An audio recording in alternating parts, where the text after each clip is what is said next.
There's a happy medium and compromise out there somewhere, but I don't know what it is. A landowner in Wilson County says he and his family are just caught in the middle and someone will lose out. The county commissioners approved a zoning change to keep some agricultural parcels to a minimum of 2 acres. He told our Amanda Roberts this limit is limiting his dream that he had for his children.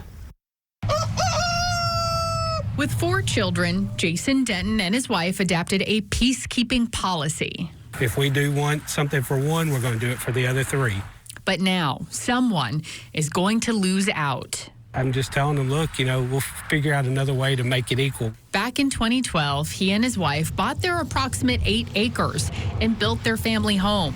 They raised chickens, goats, and horses on their farm and dreamed of the day they could parcel up the land for their children. We're not in this to develop the property, to sell the property off to a developer or to make money. We're in this to give something to the children because I grew up extremely poor.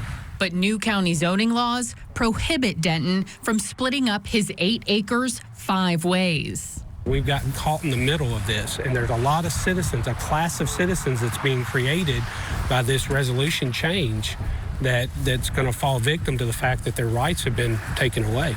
Wilson County leaders passed a resolution to keep some agricultural land zoned A1 at a minimum of 2 acres. Mayor Randall Hutto says it was to preserve and conserve agricultural land. Denton says he shares that interest.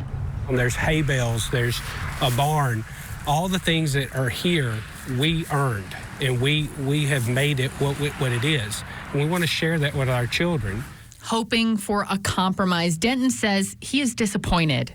And my children want to be a part of this community.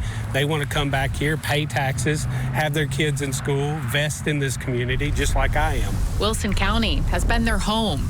He just wonders if a compromise may come from a courtroom and not the county chambers. I don't want it to come to that. I don't, but it will if it has to. Reporting in Wilson County with photojournalist Justice Kennedy, I'm Amanda Roberts for News Channel 5. Wilson County Mayor Randall Hutto says over the past 10 years, most of the county's growth has been inside city limits. The county voted on this same zoning change back in 2023, but due to a procedural error, it was overturned. It passed on the correct measures this time.